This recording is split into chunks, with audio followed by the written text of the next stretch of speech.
আসসালামু আলাইকুম রহমতুল্লাহি ওবরাকাতু। আলহামদুলিল্লাহ ওসসালাতু ওয়াসসালামু আলা রাসূলিল্লাহ ওয়া বা'দ।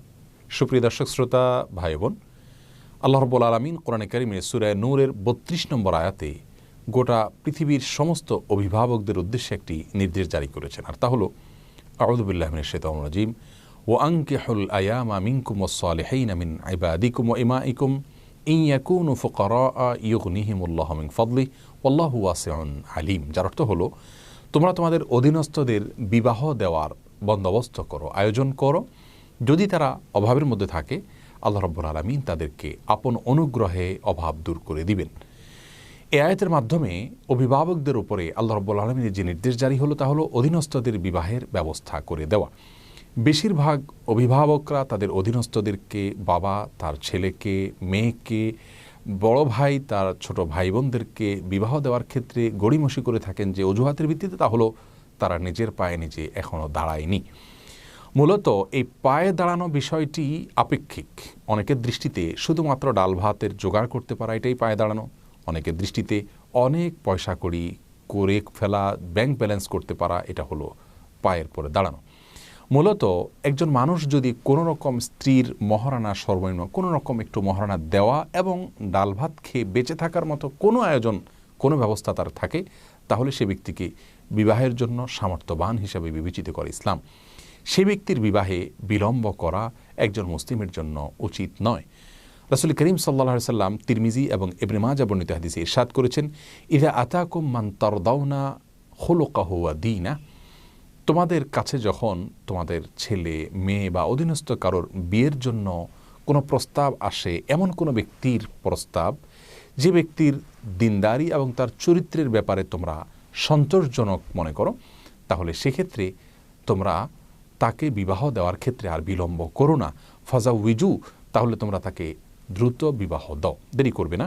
যদি না দাও, ইল্লা তাফআলু তাকুন ফিল আরদি ফাসাদুন ফিতনাতুন ওয়া ফাসাদুন আরিদ, যদি তাকে বিবাহ দিতে বিলম্ব করো তাহলে এই পৃথিবীতে ফিতনা এবং ব্যাপক ফাসাদ এবং ব্যত্যয় এবং নৈরাজ্য সৃষ্টি হবে, যেটা আজ আমরা দেখতে পাচ্ছি। ব্যভিচার, ধর্ষণ, নারীর প্রতি সহিংসতা এবং আরও নানাবিধ অপরাধের যে মাত্রা আমাদের সমাজে বেড়ে চলেছে, এই সবগুলোর পেছনে কিন্তু বিলম্বে বিবাহের বিষয়টি অনেক বড় দাগে কাজ করে।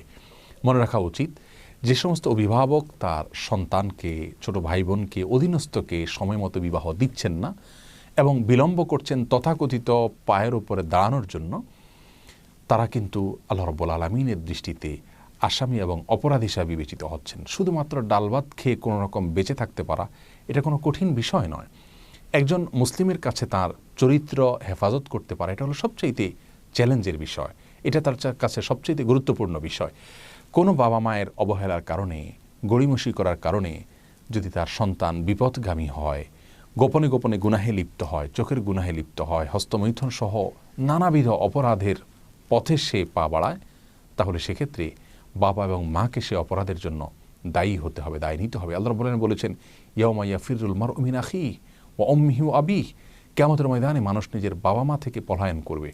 সেদিন সন্তানকে যদি বলে যে তোমাকে দেরিতে বিবাহ দিয়েছিলাম, সেজন্য তুমি অপরাধ করেছিলে, এটা তোমার ভালোর জন্যই করেছিলাম, অতএব আমার অপরাধের দায়টা তুমি নাও, তখন কিন্তু সন্তান বাবার অপরাধের দায়, মায়ের অপরাধের দায় কখনো বহন করবে না। আল্লাহ রাব্বুল আলামিন বলেছেন, ইয়া আইয়ুহাল্লাযীনা আমানু কু আনফুসাকুম ওয়া আহলিকুম নারা ইমানদাররা, তোমরা নিজেদেরকে এবং নিজেদের পরিবারকে জাহান্নামের আগুন থেকে বাঁচাও।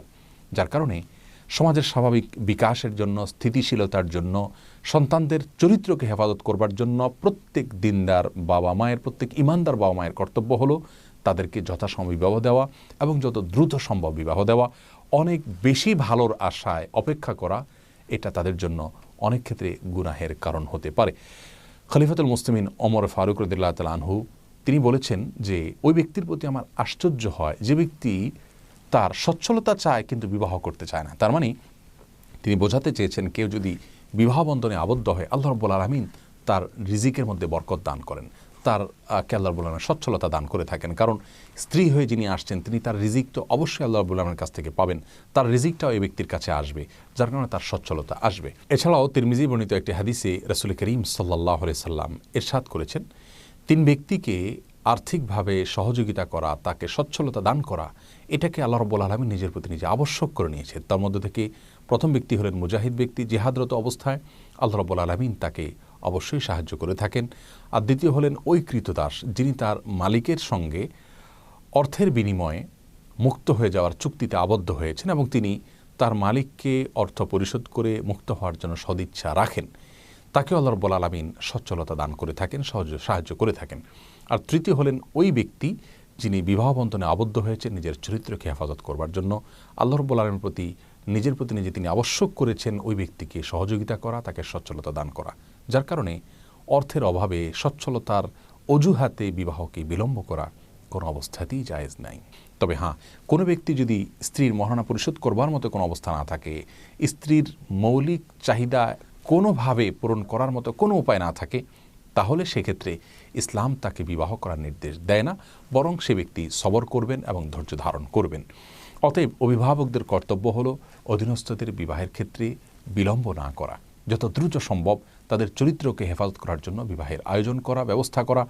এই যুগে বিশেষ করে চতুর্দিক থেকে ফিতনার যে জোয়ার চলছে, এই জোয়ারের মধ্যে আমাদের যুব সমাজ ধ্বংসের দ্বার প্রান্তে চলে যাচ্ছে। অনেক সময় বাবা মা সেটা লক্ষ্য করতে পারেন না, তাদের অজান্তে তারা কিন্তু ধ্বংস হয়ে যাচ্ছে এবং তারা বলতেও পারেন না। এজন্য আমি আমার সম্মানিত অভিভাবক অভিভাবিকাদের কাছে বিনীতভাবে আর্জ করতে চাই যে আসুন বিবাহকে সহজ করুন, জেনার পথগুলোকে রুদ্ধ করে দিন, বন্ধ করে দিন। যে মেয়ে অল্পতে তুষ্ট থাকবেন, কোরআন এবং হাদিসের পূর্ণাঙ্গ অনুসারী হবেন, সেরকম মেয়ের সঙ্গে নিজের ছেলে এবং ছোট ভাইদেরকে বিয়ে দেওয়ার ব্যবস্থা করুন। ইনশাআল্লাহ বিইذনিল্লাহ অল্প উপার্জনের মধ্যেই তারা সুখ এবং শান্তিতে থাকবে। আল্লাহ রাব্বুল আলামিন আমাদের সকলকে আল্লাহর এই গুরুত্বপূর্ণ নির্দেশ রাসূল করিম সাল্লাল্লাহু আলাইহি ওয়াসাল্লামের নির্দেশনাকে অক্ষরে অক্ষরে বাস্তবায়ন করার তৌফিক দান করুন। আসসালামু আলাইকুম ওয়া রাহমাতুল্লাহি ওয়া বারাকাতুহু।